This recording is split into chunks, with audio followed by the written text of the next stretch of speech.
విశేష రహస్యం ఉంది చిలుకకు, చిలుక కంటికి. ఎందుకంటే ఒక జామ చెట్టు మీద కానీ, ఒక మామిడి చెట్టు మీద కానీ ఎన్నో పండ్లు ఉంటాయి. కానీ కొన్ని వందల పర్లాంగుల దూరం నుంచే ఆ చిలుక తన కంటితో గమనించి ఏ పండు తియ్యగా ఉందో ఆ పండునే కొడుతుంది. అందుకే చిలుక కొట్టిన మామిడి పండు భలే రుచిలో మనకి కవిత్వ పాటలతో రాశారు కవి.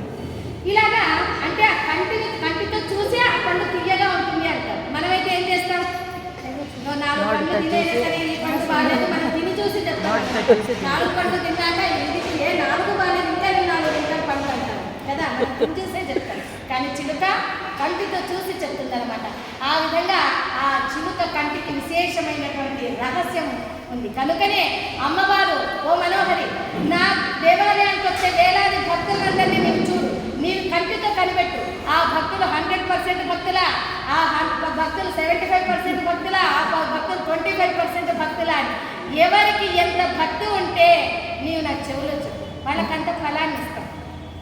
కనుకనే అమ్మవారు ఎప్పుడు మీరు వాసవి రూపాన్ని చూసిన అమ్మవారు ఎలా ఉంటుందమ్మా, అమ్మ భుజం పైన, అమ్మ చేతి పైన ఒక చిలుక ఉండి ఆ చిలుక నోరు అమ్మవారి చెవి వైపుకు తిరిగి అమ్మవారికి ఏదో గుసగుసలాడుతున్నట్టుగా ఉంటుంది.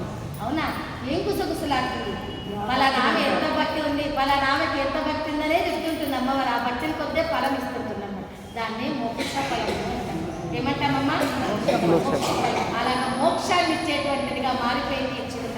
అందుకే చూడండి ఎన్నో జీవులు ఉన్నాయి, ఎన్నో పక్షులు ఉన్నాయి, వేలాది పక్షులు, 84 లక్షల జీవరాశుల్లో ఎన్నో రకాల పక్షులు, ఎన్నో రకాల జంతువులు ఉన్నాయి. అయితే అమ్మవారు జంతువుగా వాహనంగా సింహాన్ని ఎంచుకుంది, పక్షిగా అమ్మవారి చేతి మీద చిలుకనే ఎంచుకుంది. ఈ చిలుక సామాన్యమైనది కాదండి. ఎందుకంటే ఈ చిలుక గురించి చెప్పాలంటే చాలా విశేషంగా ఉంది.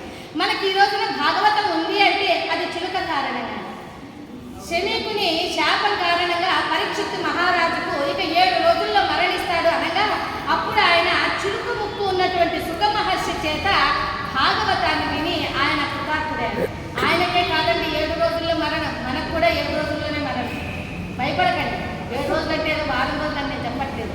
ఎందుకంటే ఎవ్వరు ఎప్పుడు పరంపదించినా, ఎవరు ఎప్పుడు చనిపోయినా ఆది సోమ మంగళ బుధ గురు శుక్రవారం శనివారాల్లోనే కదా. కనుక మనకు కూడా 7 రోజులే ఉంటాయి మరణం ఎవరికైనా.